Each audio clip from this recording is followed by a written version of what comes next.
அனைவருக்கும் வணக்கம். உடம்பு வந்து அரிக்குதுன்னுவாங்க, நமிக்குதுன்னுவாங்க. அங்கங்கே சொல்லிங் மாரி வரும். அவங்களாம் என்ன பண்ணணும், முருங்கை மரத்தினுடைய அடி வேரில் வெட்டினீங்கன்னா சாறு வரும். அந்த சாறை எடுத்து உடம்பு ஃபுல்லாக தடவி வந்தீங்கன்னா அந்த அரிப்பு குணமாகும். அதே போல் புளியான் இலை சாறு, புளியான் இலை சாறை எடுத்து புளியான் இலையை அரைச்சி சாறு தடவி இந்த சாறை தடவி வந்தீங்கன்னா அரிப்பு குணமாகும். அதே போல் அருகம்புல் மஞ்சள் ரெண்டையும் சேர்த்து அரைச்சி பூசி வந்தீங்கன்னா அரிப்பு குணமாகும். அதே போல் ஞாயிறு இலை, குப்பைமேனி இலை ரெண்டையும் அரைத்து அதனுடைய சாறை எடுத்து உடம்பு ஃபுல்லாக தடவி வந்தீங்கன்னா அரிப்பு குணமாகும்.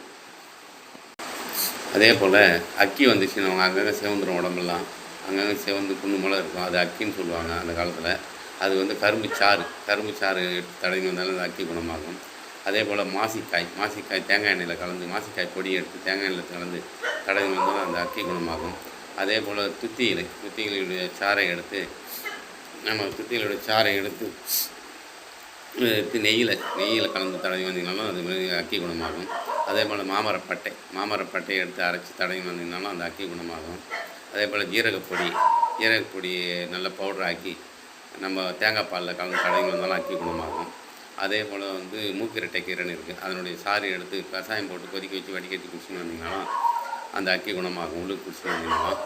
அதே போல் வாழை மரத்தினுடைய பட்டையினுடைய உள்ளகிற சதப்பகுதியை எடுத்து நல்லா அரைச்சி தடவின்னு வந்தீங்கனாலும் அந்த அக்கின்ற கொப்பளம் நல்லா சரியாகிவிடும்.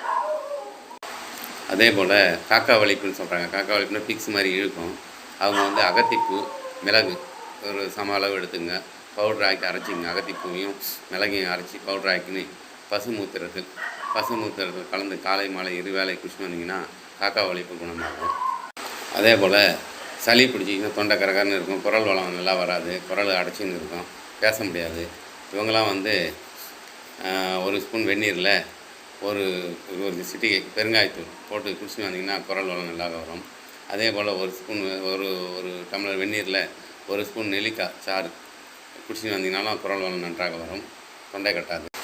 அதே போல் எலும்பு முறிவு ஏற்பட்டவங்க மருதம்பட்டை எடுத்து 1 ஸ்பூன் எடுத்து வெந்நீரில் கலந்து குடிச்சுன்னு வந்தீங்கன்னா எலும்பு கூடிடும். அதே போல் கருவேலம் பழம் அதில் உலர்த்தி காய வச்சு பொடியாக்கி தேனில் கலந்து சாப்பிட்டு வந்தீங்கன்னா எலும்பு கூடிடும்.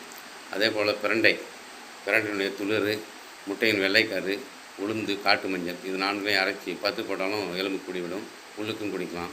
அதே போல் அரசம்பட்டை, ஆலம்பட்டை 2ஐயும் அரைத்து 10 போட்டால் எலும்பு கூடிவிடும், உடஞ்ச இடத்துல கூடிவிடும்.